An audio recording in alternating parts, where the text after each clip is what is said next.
सुंदरवन में वैसे तो सब ठीक था, लेकिन ठाकुर कौवे की पत्नी गौरी कौवे के घमंड ने सबका जीना हराम कर रखा था। वह शहर के पार्लर से महंगे कॉस्मेटिक्स लाती थी और जंगल की सादगी पसंद चिड़ियों को नीचा दिखाती थी। आज भी वह बबली कबूतरी, बिंदिया चिड़िया और हरियाली तोती के बीच अपने नए पंखों की चमक का बखान कर रही थी। अरे बबली, जरा अपने इन भूरे पंखों को तो देख, जैसे किसी धूल भरी बोरी से निकल कर आई हो। और ये रानो चिड़िया कहाँ रह गई? आज फिर अपनी फटी पुरानी साड़ी सिल रही होगी क्या? मेरी चमचमाती काली त्वचा और इन मखमली पंखों को देखो, ठाकुर जी ने शहर से खास तेल मंगवाया है मेरे लिए। गौरी बहन, रूप तो भगवान की देन है, अकाल का समय है। हमें सजने संवरने से ज्यादा इस बात की चिंता करनी चाहिए कि हमारे बच्चों को शाम का दाना कैसे मिलेगा। अरे, जिसके पास पैसा होता है उसे दाने की चिंता नहीं होती। तुम सब तो बस कोड़ियों में जीने वाली चिड़िया हो।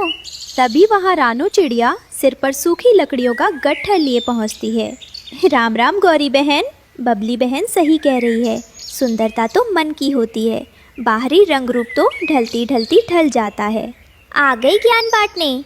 रानू, तू अपनी इस सादगी का ढोंग बंद कर। जब तेरे पास पैसे नहीं होते तो तू यही बड़ी बड़ी बातें करती है। अगर मेरे जैसी खूबसूरती और ताकत मिल जाए ना, तो तू भी कमन में उड़ेगी। जंगल के दूसरी तरफ, जहाँ रोशनी भी जाने से डरती थी, वहाँ रहती थी माही चील। वह एक दुष्ट और मायावी तांत्रिक थी। वह अपनी खोई हुई जवानी और तांत्रिक शक्तियों को वापस पाने के लिए सुंदरवन की सबसे सुंदर और घमंडी चिड़ियों की बलि देना चाहती थी। ओ कड़कती हरियाली, ओ रात के अंधेरे, मेरी शक्तियाँ कम हो रही हैं। मुझे सुंदरवन की उन चिड़ियों का खून चाहिए जो अपने रूप पर घमंड करती हैं, लेकिन वे सीधे मेरे पास नहीं आएंगी। मुझे एक जाल बुनना होगा, एक ऐसा जाल जिसे देखकर कोई औरत, कोई चिड़िया खुद को रोक ना पाए। माही चील अपनी जादुई छड़ी हवा में घुमाती है। गुफा के बाहर की जमीन फटती है और एक अजीब चमकीला पौधा बाहर आता है, जो देखते ही देखते नदी किनारे एक विशाल पेड़ में बदल जाता है। ये रहा मेरा जादुई नेल पॉलिश का पेड़। इस पर जो रंग बिरंगी नेल पॉलिश की बोतलें लटकी हैं, वे साधारण नहीं हैं। लाल, सुनहरी, नीली, हर बोतल में मेरा सम्मोहन है। जो भी घमंडी चिड़िया इसे अपने पंजों पर लगाएगी, वो सीधे मेरी इस कटीली गुफा में कैद हो जाएगी और आज रात के पूर्णमासी के चांद के नीचे मैं उनकी बलि दे दूंगी। शाम का समय था। गौरी कौवी अपनी सहेलियों बिंदिया चिड़िया और हरियाली तोती के साथ नदी किनारे टहल रही थी। तभी अचानक उन्हें हवा में एक भीनी भीनी मखमली खुशबू आती है। जब वे आगे बढ़ती हैं, तो उनकी आंखें फटी की फटी रह जाती हैं। अरे बिंदिया, अरे हरियाली, जरा अपनी आंखें मलो और देखो, ये सामने क्या है? कोई सपना है या जादू?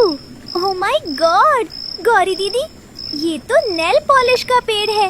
देखो, कितनी बड़ी बड़ी और चमकीली बोतलें लटकी हैं। इसमें तो हीरा और सोना चमक रहा है। दीदी, मुझे कुछ ठीक नहीं लग रहा। सुबह तक यहाँ कोई पेड़ नहीं था, अचानक ऐसा जादुई पेड़ कैसे उग सकता है? कहीं इसमें कोई भूत प्रेत तो नहीं? चुप कर डरपोक कहीं की, भूत होगा तेरा ठाकुर। ये तो साक्षात कुदरत का करिश्मा है, जो सिर्फ मुझ जैसी खूबसूरत रानी के लिए यहाँ प्रकट हुआ है।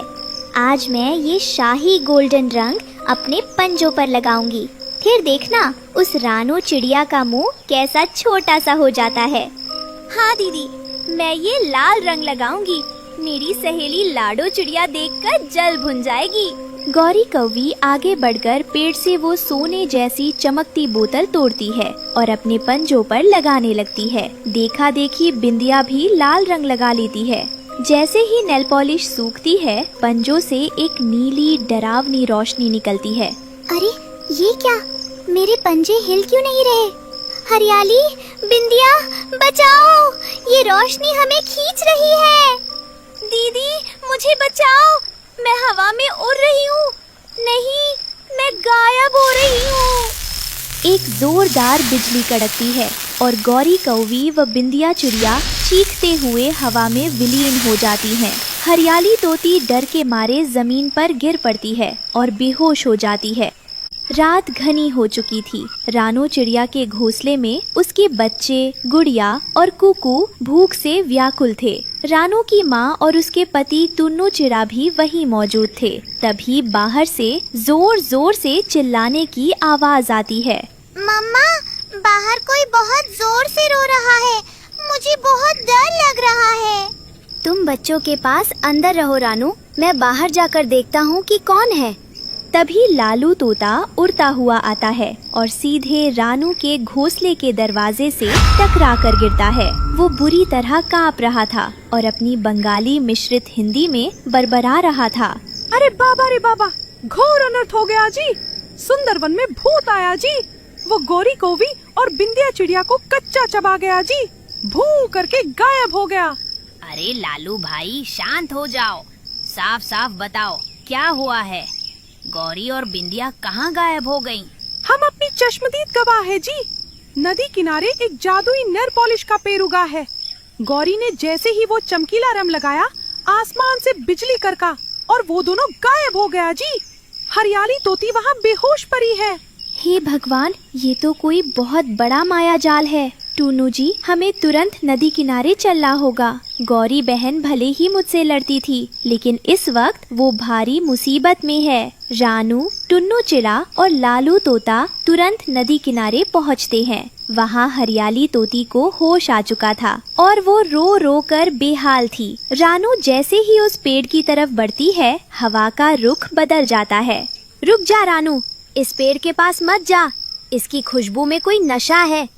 जो भी इसके पास जाता है, उसका दिमाग काम करना बंद कर देता है। नहीं भैया, अगर मैं डर गई तो गौरी और बिंदिया कभी वापस नहीं आएंगी। मुझे भी ये नेल पॉलिश लगानी होगी ताकि मैं जान सकूं कि वे कहाँ गई हैं। जैसे ही रानू नेल पॉलिश की बोतल की तरफ कदम बढ़ाती है, पेड़ से एक दिव्य सफेद रोशनी निकलती है। उस रोशनी के बीच से सुंदरवन की रक्षक जादुई परी प्रकट होती है। उसकी छड़ी से ठंडी हवाएं चल रही थीं। रुक जाओ रानू चिड़िया, क्या तुम जानती हो कि तुम मौत के मुंह में कदम रख रही हो?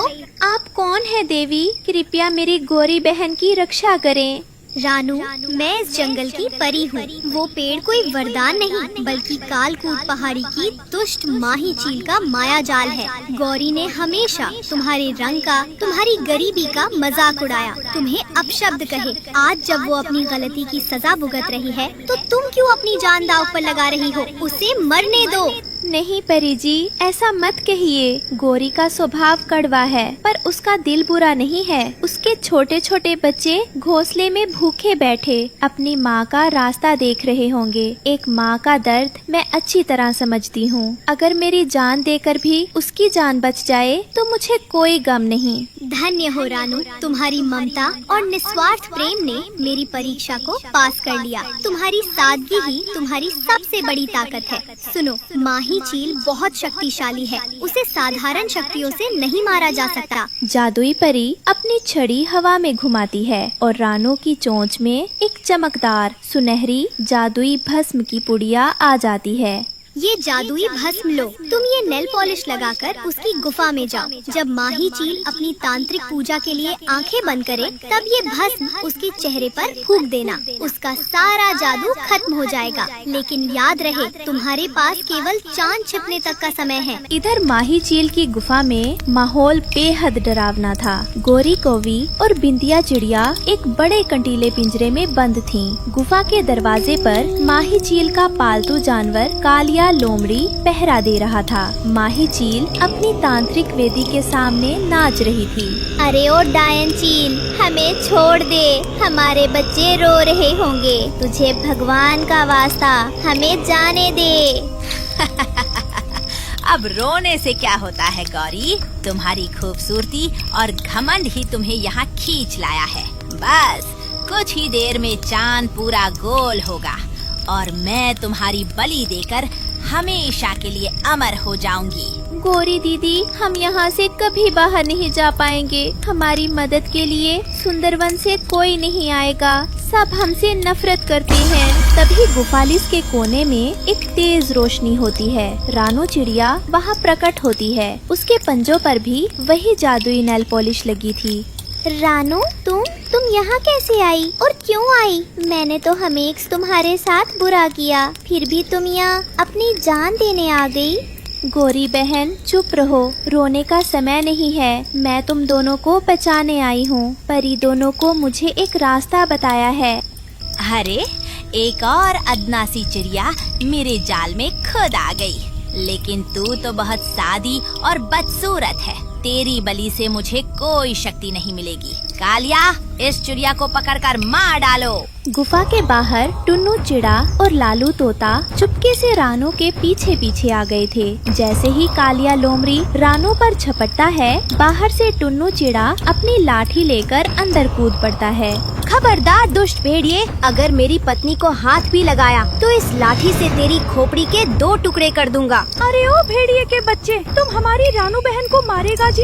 ये लो हमारा बंगाली गोला। लोमड़ी दर्द से चिल्लाता है और टुन्नू चिड़ा अपनी लाठी से उस पर ताबड़तोड़ वार करके उसे गुफा से बाहर खदेड़ देता है। लालू तोता भी उसके पीछे पीछे चिल्लाते हुए भागता है। बाहर शोर सुनकर माही चील का ध्यान भटक जाता है। वो अपनी पूजा अधूरी छोड़कर रानू को मारने के लिए अपने बड़े और नुकीले पंख फैलाती है। गुफा में हवा का बवंडर उठने लगता है। तुम मामूली पक्षियों की ये मजाल कि मेरे महल में आकर मुझे चुनौती दो। अब मैं तुम सबको इसी आग में भस्म कर दूंगी। माही चील जैसे ही मंत्र पढ़ने के लिए अपनी आंखें बंद करती है, रानू चिड़िया अपनी पूरी ताकत से उड़ती है। वो अपनी चोंच में दबी जादुई भस्म की पुड़िया को खोलती है और सीधे माही चील के चेहरे पर फूंक देती है। अरे बाप रे, ये क्या है? ये कैसी आग है? मेरा बदन जल रहा है। मेरी जादुई शक्तियाँ गायब हो रही हैं। नहीं, मुझे माफ कर दो, मुझे मत मारो।